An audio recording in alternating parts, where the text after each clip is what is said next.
Isn't it time you stepped up and took control of your health? This is Dr. Tom Roselle. Join me on September 17th at the Fairview Park Marriott Hotel in Falls Church, Virginia, for a day that will change your health forever. Special guest Ann Abernathy, known as Grandma Luge, a 6-time Olympic athlete and oldest ever to compete, will be there to motivate you and show you how to take control of your life and put your health in your hands. Don't wait. Register today at rosellecare.com or call 703-698-7117. Dr. Tom Roselle live right now, 630 WMAL. Welcome to Dr. Tom Roselle Live. This is Dr. Tom Roselle. Give us a call at 888-630-WMAL. That's 888-630-9625. Love to talk to you on any subject you have in mind. Perhaps you've had a problem and you've tried, you've applied, you've done everything you can try to figure out. Well, this is your opportunity. This is the place that we do it without drugs and without surgery, things that actually work for a change. So 888-630-9625. My guest in studio today is Sue Roselle, and we have a very interesting subject, actually one that affects all of us at one part of our lives or another. It's a problem that once you hit about 40 years old and above, it's going to sneak in and bite you, and it's called menopause. And menopause is something that for the guys it's called andropause, but you know, we're all dealing with the same bushel basket of hormones, and we're going to kind of slim that out a little bit. So if you're tired, you don't have, you know, the drive and the oomph and the mental capacity and all those things that you depend on and have all your life to get you up the next level, and the attractiveness that you'd like to have and so forth and so on, well, pay attention. Hi, Sue. Hi. We're going to do an interesting program today. It's always fun to make sure that, you know, I'm right, and because you are the gatekeeper, and you make sure that, you know, that things that I have learned are accurate and that it's not a bunch of, well, let's say that exaggeration comes to mind sometimes. Okay. No, I don't Not do that. true. I don't do that. But I do know that sometimes when we get off the air and you said, how do you know that? Where did you get that? Where'd you get that from? But not really. So we're going to talk about menopause and andropause, which basically is the same subject but for women and men. And yeah, guys, you know, you get there whether you want to admit it or not. You know, you get grumpy and mood swings come about, and you know, you start losing bone mass, and you get these night sweats. You start sweating at nighttime, and you have to get up multiple times during the night. And you know, that grumpiness is what your wife says that you're always like that anyway. But nevertheless, there is a reason for it, and we're going to try to put that together. So let's talk about it, and let's discuss basically what menopause, andropause really is. You know, it's a natural thing. It is. It's something that we all go through and have to go through. It's part of our life cycle. Some of us much sooner, unfortunately, than others, but there's a lot of mitigating factors. So take us. Basically, it's a different stage in our lives. We are born and we're infants. We go through childhood. Then we go through a period called puberty. And then we go through a period called maturation. And this is just a natural sequence to the life process. We get to a certain point. Now, it's not as obvious with men with andropause as it is with women with menopause, because there's no discontinuation of the ability to produce a child with men, theoretically. I mean, men should be able to still father a child, providing they're in good shape and they haven't gone into a bad andropause. Exactly. That's right. Women, on the other hand, have a limited time period that they can produce a child. And when they've reached that limit, they go into a period where they no longer are able to produce a child, and that is a major change in their lives as well. It is not a disease, and we like to treat it as one in this country. From a sociological standpoint, there's a lot of stigma associated with menopause. We're getting old. We're no longer the revered, youthful person that society thinks that we should be, and that's held on the pedestals. On the other hand, there are other cultures in the world that revere people when they get to this point, because they now have the wisdom of life experience. So you trade off wisdom for muscle mass. Not necessarily. I'm kidding. No, but the point of it is that, you know, my book, Health is a Do-It-Yourself Program, really is the essence of what takes place, because you don't have to start looking bad. We do it more so in this country because of the stress manifestations of improper diet and Exactly. electromagnetics and injury patterns and getting too fat and not being in shape and so forth, where other societies don't do that. And as we go through today, we're going to do a little contrast of that. Or we also buy into the fact, well, what do you expect for your age? Yeah, it's called a social hallucination. Exactly. Oh, well, you are 45. Of course you can't do that. Or you are 60. What are you thinking? How do you think that you should be able to do that? You're getting older now. You have to be careful. If you should fall, you should break something. You're going to be devastated and forever destined to be in nursing homes and so forth. I mean, we play into that whole aging thing as a disease process rather than looking at it as what it is. It's a natural course of a lifespan. So we're supposed to tell that young lady, that 93-year-old teenager that just recently completed a marathon, was it last spring? Yeah. Yeah, we're going to tell her that she's too old for her age. She's too old to do those that. things, right? And coming up, when we do our Ageless Health Seminar in September, we have a very wonderful gift and surprise for our audience. We have another young lady. Her name is Ann Abernathy, 6-time Olympian. They call her Grandma Luge. Right. And because she competed in the luge 6 times after many injuries, having had a brain injury, and everybody told her that she would never come back again. And then at age 53 in 2006, she competed in the Olympics again. Right. At 53. Right. I mean, so we're going to tell Anne that, she was too old to do that, and all that was a hallucination. She really didn't participate. Yeah. It's a not buying into the theory that when you reach a certain age, you're no longer capable of doing things. And that goes down the road whether you're talking about physical competence, mental competence, creative competence. I mean, there are story after story after story out there of people who have started to play musical instruments and begin painting. Grandma Moses never started her art career until she was in her 80s. People who get into athletics and are succeeding as older people. People look at me, and I'm not going to hold myself out to be the primo because God forbid I'm not. But, my lifestyle is, and I'm above that 6-0 mark now, and we won't say how far above it. But I'm on, my lifestyle is one where I'm on the road, I'm teaching, I'm working out, I'm in the Kung Fu studio, I'm doing all the things that I love to do. And, there are pits and falls that come about the way, but then when you know how to repair them and put them back together. But my brain says, okay, what am I going to do for the next 40-some years of my life? I've got a lot of plans to do. I still have to influence people. I still have to help as many people as I possibly can. But that's a mental set, and it is a social hallucination that we buy into, that because we've reached a certain place in our life that we are no longer able and capable of doing and that those we things. should stop. And we have to stop. Yeah. And, that's unfortunate. And that goes back to that whole concept that menopause is an estrogen deficiency disease. And it's the disease of aging that they're talking about. I think it's a psychological thing. There's a gentleman that I know that was 60 years old and had never lifted a weight in his life and began weightlifting, actually strength training, when he was 60 years old, and when he was 70 years old, bench pressed over 400 pounds. Mm-hmm. So it's a whole thing about what we buy into. It's That's right. I use the effect, I'm going to really irritate a lot of people, the 100th monkey effect. It's that threshold phenomena of acceptance. Then we get to a critical mass, and all of a sudden people say, oh yeah, it's like Roger Bannister, and he ran sub 4-minute mile. And up until that point, nobody said that it was possible. The human body could not do that.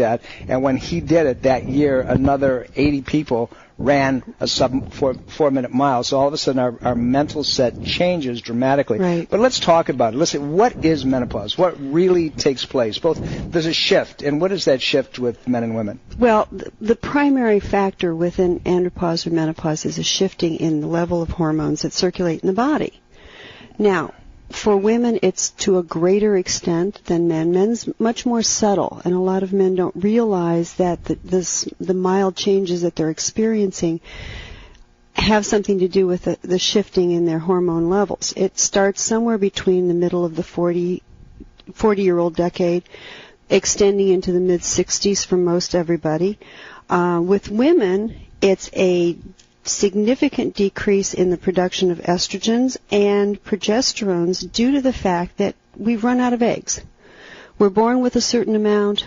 during our reproductive years, we have a certain amount that are matured and released in the periods for cycles as well as for production of children. But there's two things to note here when it comes to estrogen in women is, one, estrogen should drop off after you run out of eggs, but it shouldn't go away completely, and it shouldn't be at high levels where it's actually dangerous. Exactly. And it doesn't go away completely because we have all kinds of backup systems in our bodies that allow us to continue to produce estrogen in the absence of cycling. That keeps us female. We just aren't able to produce children. And that's a big distinction here. We don't lose our ability to be female. We do not become eunuchs. We do not become shriveled up pictures of our former selves. We are just no longer capable of producing children. We still produce estrogens from our ovaries, if we still have them, to some degree, and also from our adrenals. And the truth of it is that many tissues in the body produce some forms of estrogens and our body other fat. androgens as well. Absolutely.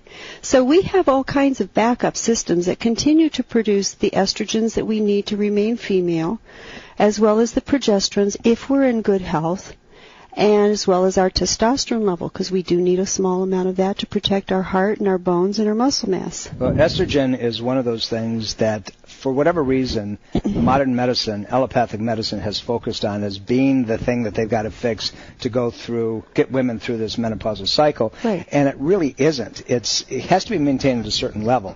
But the balancing act is that with progesterone. There has to be a balance. Progesterone is really the immune supporter. It's really the youth drug, if you will. It's things that keep us viable and vital and moving the way that we should be. Right. We can do it with a whole lot less estrogen, and guys, we're talking about you too, but the progesterone level is important to all of us. It is, and we think of progesterone as a female hormone, and it's not. It's a male hormone as well. They focus on the estrogen because that's where the significant drop is. You have to have a toxic level of estrogen to be able to be fertile and have a child. It's a good thing we don't continue having estrogens at that high level, and that's part of the problem that they ran into with the hormone study years ago, when they were giving women synthetic hormones at a level that would allow them to be fertile. They were not fertile because it was a synthetic hormone. It didn't work that way, but they got into all kinds of problems with that. We do drop our estrogens because it's safer for us not to have huge circulating levels of it. We also produce the progesterone if we're in a healthy state, if our adrenals are in good shape, by way of our adrenal system, and it's actually progesterone that plays a role in balancing not only our estrogens and our hormones for female and male hormones as well, but also keeps our energy and our adrenals working. That's right. In our fight-flight system of this life that we lead, and we're into sympathetic overdrive, our adrenal system is constantly being overburdened and stressed and broken down, and so subsequently both of us have a problem. So we're coming up to a break, and we're going to come back and we're going to talk about how these hormones actually come about through cholesterol and cortisol and DHEA and how they form and why that's so important. Welcome back. This is Dr. Tom Roselle. You're listening to Dr. Tom Roselle Live. We're here at 888-630-WMAL. That's 888-630-9625. I'd like to remind you, and it's coming up quick, only a few more short weeks, Ageless Health 2011 is going to be held at the Fairview Park Marriott Hotel just off the National Capital Beltway in Falls Church. It's a day that you truly will not want to miss. This is a day that is going to be exceptional. We start early, we go all day, and you're going to see demonstrations for core training exercise. You're going to see Tai Chi demos. But we have a special guest for you, Ann Abernathy, Grandma Luge. This woman is phenomenal. She's exceptional. And she's going to motivate you to let you know that you can change your life at any age. It doesn't make any difference where you're at. This woman competed in the luge. And those of you who have watched Olympic athletics know how crazy that is to begin with. You're going down these slopes on this small little sled, one person at 90-some miles an hour, and she's going to tell you her story where she had a brain injury and nobody said she'd come back, and she was treated conservatively and she was able to come back. And then in when she was 53 in 2006, she broke her shoulder blade. And I mean, she's a phenomenal woman. You have to be with us. Go to our website at Roselle RoselleCare.com. That's RoselleCare.com, and register. We still have some seats available, and we encourage you to be with us. Ageless Health, September 17th. Register today. We're going to go to the phone, Sue, before we get back on, because we don't want to ignore people. They're very important to us, and they have all kinds of questions. How can I help you? This is Dr. Roselle. Hello? Hello? Hi, I hear you. Can you hear me? Yes, I can. Hi, how are you, doctor? We're doing well. How can we help you today? I've been diagnosed with Graves' disease. I had it for a number of years. And I've been pretty healthy, and, my weight's been pretty down. It's almost impossible for me to lose weight with the Synthroid that they're giving me. And my CPK levels are very high. And I'm trying to deal with this. I'm trying to find out what I can do as far as to get my weight down. Because if I get my weight down, I may have increased, diabetes or heart attack or whatever. So it's really an uphill battle. It sure is. I mean, Graves' disease, as you know, is an autoimmune disorder that leads to a hyperactivity of the thyroid gland. And, you can have everything from nervousness and anxiety. In guys and men, the breast size will get bigger, double vision, and it affects every part of your system. But more importantly, if it's not corrected because its effect on the heart, you can have significant cardiac problems that can lead to early death. Now, having said that, and the fact that you're being treated, weight is not your only problem. You have to look at what the entirety of the system is doing. It's a toxic, goitrous type of activity. Some people, it can be treated conservatively. Depends on how far down the line it goes. Medically, they like to either suppress the function of your thyroid and give you hormone, or they irradiate it and they destroy your thyroid so it can't produce any other hormone, and then they give you hormone on top of that. But having said that, there's still several things that have to be looked at when it comes to treating this type of thing. You have to find out why the immune system has gone crazy. And you look at thyroid as it relates to the conversion of the hormone in the liver, the adrenal glands as it upregulates the system to the hypothalamus and the pituitary, then the thyroid. It's an intricacy. The intestinal tract, which is responsible also for the production, utilization of certain types of antibodies. So you look at allergy reactions, you look at biochemical problems, you look at heavy metal toxicity within the system, and before you can even address the weight gain, you have to look at those things. So if you were in our practice, what we would be doing is first evaluating your environment and evaluating your exposure to certain things called halogens. They're bromides and chlorides and so forth. And fluorides as well, and they can tie up the receptor sites for thyroid function and also increase your immune function. So when you suppress your immune function, I'm sorry. And so you have to look at all of those things. Iodine is very important with selenium. I'm not knowing you as a patient. I'm not going to prescribe how much and how much you should be taking, but we use it with our patients. As well as you have to look at the acupuncture system and the nervous system as it relates to the receptor sites and also the stimulation of the organ thyroid itself. I know I'm confusing the issue, and I know you're looking for a real quick, this is what you do. But in the meantime, what I would tell you to do is that your diet should be as clean as possible. Any of the foods that you eat should be organic type of foods. The reason for it is that today they're spraying our foods with these halides. They're spraying them with bromides and so forth, and because they help to preserve them. The problem is when you put those in your body, when you ingest them, they compete for the receptor sites of thyroid hormone. So even if you're taking the Synthroid, Synthroid is T4. It has to be converted to T3 in the liver. It's not working. It's not getting the job done. Make sure that you're eating tons of good vegetables. Again, you want to stay to organic because otherwise you're dealing with Monsanto and their genetically modified everything. That's going to cause problems, and that's going to cause alterations and changes within the genetic structure within your body. So I know I've confused you, and I apologize. It's not a simple situation. But to begin with, high levels of clean proteins, particularly fish and chicken and turkey, some lamb, some venison, but all free-range stuff. Lots and lots of vegetables, clean water. You must make sure that your water is filtered, because otherwise you're getting the chlorides and the fluorines. And also your shower. You need to have shower filters that will clear that stuff out. So I hope I've helped you a little bit and not confused you too much. Yes. Is there anything you can refer me to that I can really read, or maybe talk to you, come to your office, or something like that? Because I hear what you're saying, and there's a lot of toxic building up in my body. That's right. And that's one of the reasons that you maintain the weight, is because fat in the body buffers the toxicity. So what you need to do is you can call our office, 703-698-7117. You can make an appointment and come in and start with me or start with Sue. And if you'd like to talk to me before you do come in, make the appointment, then we can go back and forth. You can go to our website at rosellecare.com and send me an email, and I'll go back and forth with you. Thanks for calling. I appreciate it. Give us a call. I'm more than delighted to help you and take you to the next step, because it's something that can be modified, and we'll get into what's really happened to you over a period of time. Typical things, so we see that in our practice all the time. We're coming up to a break and news. We're going to be right back. When we come back after the news, we're going to talk more about menopause and andropause and the effects it has and the different hormones that begin to break down, but more importantly, what you can do about it. You're listening to Dr. Tom Roselle. Dr. Tom Roselle Live continues now on 630 WMAL.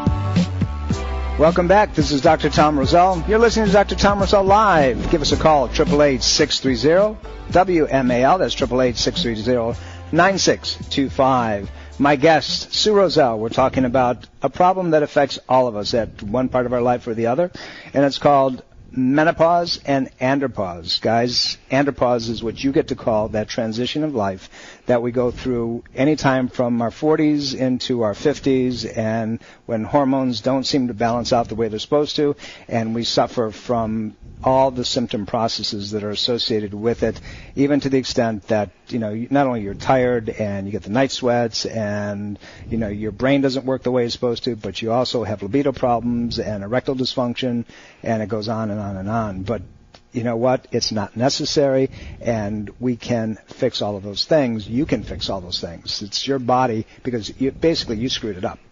So, Sue, let's talk about how they've managed to not make things as good as they should have. Well, it's interesting, because in some of the less, quote, industrialized countries, when people reach a certain point in the andropause or the menopause occurs, it's a relatively mild transition, not really fraught with a lot of the physiology problems that we have in this country.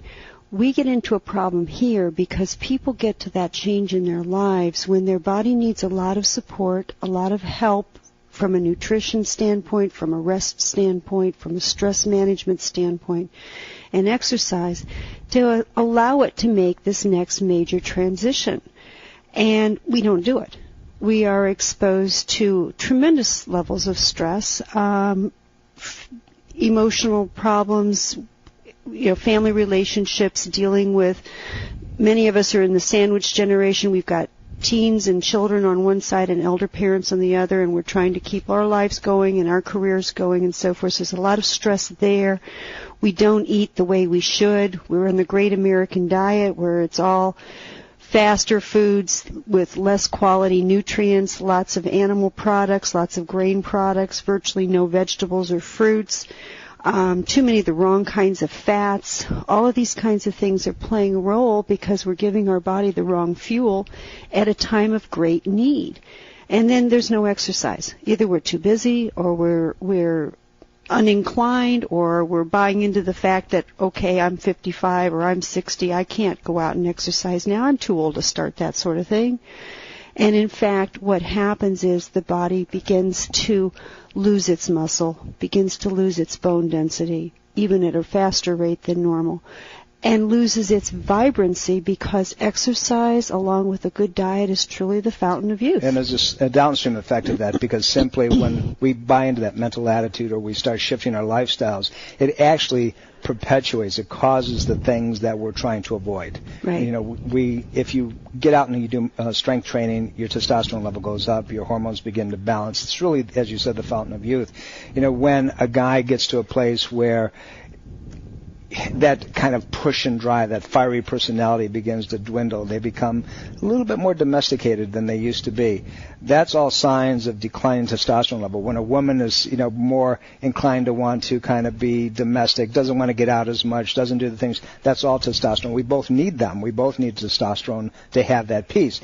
And it doesn't have to be the, you know, for a guy, the ongoing sexual urge, but it has to be one that maintains his productivity, his courage, his definite of mind, and his ability to apply himself. Women do the same thing. It's that razor sharpness, that mental sharpness, has to do with that. And we overlook testosterone in both men and women as we're getting older. And it's, I mean, now you have all of the commercials saying, you know, it might be low T, and you know, well, the problem is that, you know, any artificial hormone across the board is a problem. It can be deadly to the system. Right. But let's talk about the parallels between this and what men and women seem to be overlooking relative to how this comes about. Well, it goes back to one of your favorite topics, the adrenals. Because when all is said and done, it is basically the adrenal system that is going to rule the roost relative to maintaining and producing the hormones that are starting to decline in women, specifically from ovarian function, but also to some degree from men with testicular function. It is the adrenals that keep us going. And at menopause for women, our primary source of estrogen eventually comes from the adrenals and the fat pockets of our bodies. Our sole source of testosterone comes from adrenals at that point when the ovaries are no longer functioning, and the majority of our progesterone then also comes from the adrenals. And if the adrenals are wiped out, too many things on your plate to do, you're going to have a rock and roll time going through the menopause, and post-menopause years are not going to be very pleasant. You know, luteinizing hormone, LH, that's produced from or released from the pituitary, is one that signals the production of all different types of hormones, particularly testosterone. Mm-hmm. It stimulates the glands of Leydig in the testicles to release testosterone in the women as well, to produce hormone and also progesterone. And also progesterone. Mm-hmm. And if that pituitary is not working for a lot of reasons, those hormones don't get produced, and pretty soon that organ system goes into hypofunction and not doing what it was once designed to do. You and I were talking about a little gland that most people don't talk about when it comes to menopause and hormone balance, and it's called the pineal. Right. It's about the size of a pea, and it sits very, very close to the pituitary hypothalamus area, and it has the triggering mechanism to maintain normal rhythm in the body. Mm-hmm. It does. It has to do with melatonin production. Melatonin is the hormone that is a feel-good triggering mechanism. It comes from serotonin. And we know that's the happy juice. That's the happy juice, and it goes step back from that is tryptophan and B6, and that's what we try to do. We try to get tryptophan and B6 to produce serotonin, and serotonin to be able to trigger the pineal. But here's the catch with that little bugger, is that it has to do with light. And when the lights are on, the system is constantly being suppressed in its function. When the lights are off, then the pineal gland works. Mm-hmm. So when we sleep at nighttime, that pineal gland, if we sleep in darkness, if we have digital printouts, if we have light streaming in the room, if we fall asleep on the couch watching television, or if we're reading with the lights are on, that pineal can never regulate itself. That's true. And so subsequently we're getting beat up, and our hormones are never going to balance. We're never going to reestablish a normal rhythm. So for all those people that are listening to us, and they're up in the middle of the night and they have the lights on, or they go to sleep with the lights on, or they're watching television, or they have a digital printout, or they're sleeping with their cell phones or their iPads or whatever it is, that ain't going to work anymore. That's right. And actually, the pineal isn't like a light switch. If you think about the way we evolved with that, we had sunset, which was a gradual lessening of daylight. Gradually over a period of time, the light got darker, got less and less and less until we got to darkness, and then people fell asleep because it was in the darkness. With the advent of electric lights, we are in bright light until the moment that we fall asleep, and in some cases we never are out of bright lights. Interestingly, at the turn of the 1900s, people used to get 12 hours of sleep as an average because they didn't have good lights and they didn't have TV and they didn't have things to keep them stimulated. At the turn of 2000, the average sleep was 6 to 7 hours. And as a result of not getting adequate amount of rest, the adrenals suffer, the pituitary suffers, the hypothalamus suffers, the pineal suffers because it doesn't have an opportunity to produce the normal hormones to regulate everything, and people are walking around sleep deprived. You combine that with dietary inadequacies because we know serotonin, the majority of serotonin is actually produced in the intestinal tract. Mm-hmm. It's not produced in the brain. That's right. So when the intestinal receptors aren't able to do their job and they're not getting the nutrition, and we talked about how a lot of these halogens go in and start competing for different sites within our body. For the thyroid, yeah. For the thyroid. But they also block other components as well. It's no wonder that we get to a place over a period of time that we start breaking down. And the sadness is that we're seeing more and more of this nonsense at early and earlier ages. Mm-hmm. We do. And it's because our lifestyles are not typically supportive of what good health involves, which is lots of good food, lots of good rest, stress reduction, exercise, getting plenty of good clean water. In fact, all of these things play a role in all sorts of health issues, but we see it most specifically in the people that are going through the menopause or the andropause. Interestingly, if you see people or you know people that just sort of say, well, I stopped my cycle, I think I had a hot flash, and that was it. Those people have done a good job of taking care of themselves. That was not luck of the draw. They have done things to help themselves during that period of time. They may not have ideal health, but they've done things to help keep their hormone levels in balance. I go back male or female. I go back to my heritage, as we've talked about many times on the air, that I'm first generation Sicilian, and I've gone back to the mountains where my family comes from. And I've met a lot of the people there that are very different from even people who are Italian, Sicilian, who've gone to different parts in different cities, but they still maintain their hard-working lifestyle. They're still craftsmen. They're still stonemasons. Mm-hmm. They work agriculturally, and how they live is very different. Their foods are natural. They sleep a natural cycle. They go to bed at nighttime early, and they're up early. When the sun comes up, they're up. They're starting to move around and so forth. And these are stalwart, strong, hard people that begin to enjoy their life early on and maintain it for longer periods of time than we do. Right. And only when they start mixing Western culture, Western civilization into their foods, into their attitudes, into their capacities to work, do they get in trouble. Right. It's called a clue. It is. It's a societal clue.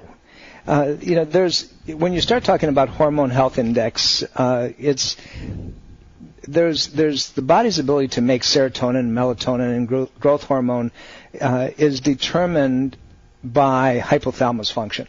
And that hypothalamus is a triggering mechanism. Mm-hmm. But here's where we get into my old friend, the adrenal glands, because there's something called an HPA axis that you and I look at every day of the week in the office.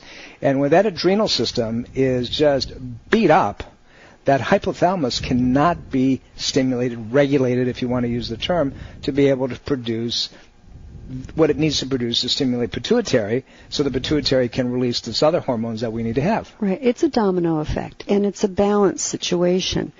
You have feedbacks from further down in the body, from the adrenals back to the hypothalamus and the pituitary, or from the thyroid to the hypothalamus and the pituitary. And these are just little organs inside the brain. And they are then responsive to the feedback they get from further out in the body to send out the next message. But when that is disrupted, then the message system gets broken. It's like someone cut the telephone wire. And so as a result, you start getting imbalances throughout the hormone levels, and that's aggravated by lifestyle things on top of it. And now you've got a real problem with people having miserable times as they go through these changes. So let's go to the phones. We still have people waiting. I don't want to be totally rude to them. David, thank you for calling. How can I help you, sir? Hi. David. Ms. Roselle, thank you very much. About 2 years ago, I had a stroke. In fact, 2 years on August 17th. And 10 months later, they discovered I'm having seizures. They put me on phenobarbital for, I guess, almost 8 or 9 months, and it seemed to help for a while, but it always really, really made me feel down, and almost to the point of passing out at nighttime, not going to sleep. And they recently changed that drug to a Keppra, 500 milligrams of Keppra. Now, they told me the stroke was from a blood clot that may have been laying on my heart since the day I was born. I've always had a healthy lifestyle. I've been a runner, a mountaineer, a biker, canoeer, kayaker. And I just wondered, is there anything I can do to not have to take this drug? Because I do feel it's having an effect on my mental attitude. David, about doing let me answer you quickly because we're coming up against a break. But what I'd like you to do as well is get a hold of me by email at rosellecare.com. But let me say this to you. What happens is you cause, in a stroke or any kind of brain trauma, you can cause a neurological, electrical imbalance that begins a cascade of the body not regulating itself. Now, they put you on phenobarbital, which has a tremendous amount of side effects. One of them is calcium loss from bone. But the phenobarbital ultimately will have something called a neurological floodgate effect. So you end up with a paradoxical reaction, the opposite of what it's actually trying to do. And so instead of suppressing and balancing the system out, it causes a reflexive response. So there's many things that can be done in our experience, including acupuncture and also finding out what the brain chemistries are doing at this point. Love to talk to you further on it, but the short answer is yes, you can do some things. Dr. Tom Roselle Live continues now on 630 WMAL. Welcome back to Dr. Tom Roselle Live. You are listening to Sue Roselle and Dr. Tom Roselle, and we're talking about something that's near and dear to all of us, including her and me and you and all of us. It's called Menopause and Andropause. I want to remind you that Thermography Centers of Fairfax and Thermography Centers Incorporated are an ongoing sponsor of Dr. Tom Roselle Live, and they'd like to invite you to their website to check them out, to see what's going on. And all you have to do is go to thermographycenters.com or call Dareth Painter at 703-943-7248 and check out this very, very cutting-edge tool that you should have as part of your annual physical and evaluation to determine before things happen what might be going on in your body.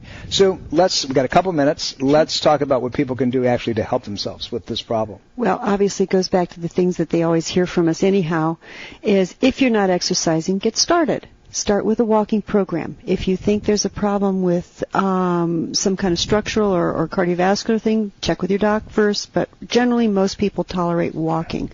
A brisk 30-minute walk most days of the week will go to great lengths of correcting that. Get off the junk. Don't eat the sugars. Don't eat the fast foods. Get good healthy fats, good vegetable levels, lots of them. About 7 or 8 servings of vegetables and a couple fruits in there. Use good quality oils. Keep good quality proteins in your diet and eat frequently throughout your day to keep your blood sugars regular. Drink some good clean water, a little green tea. Keep off the alcohols, the coffees, and the black teas in large quantities. And try to rest at night and settle down early enough that you can fall into a deep sleep. You do these things and generally half the symptoms are just going to wipe themselves right out because you begin to allow your body to balance itself, which it's already programmed to do. Go to bed without the lights on. Turn the television off. Stay off the computers. Put the cell phones way away from you. Your head is being toasted, Yep. and you're not even aware of it. And seriously, I'm being light, but I'm not. These are things that can make a huge difference. You've got to respect your body's natural rhythm, the natural environment to maintain itself. To do anything less than that is going to cause you significant impairment and long-term damage. And if we get out of the way, the body will balance itself. Coming up, don't forget, Ageless Health 2011. Please be our guest. If you're serious about taking control of your health, this is your opportunity to do so and to do it the right way. We're here every Sunday at 12 noon, bringing you the most up-to-date information that we possibly can on integrative care and how you can help yourself without drugs or surgery. This is Dr. Tom Roselle. We'll see you next week. Bye.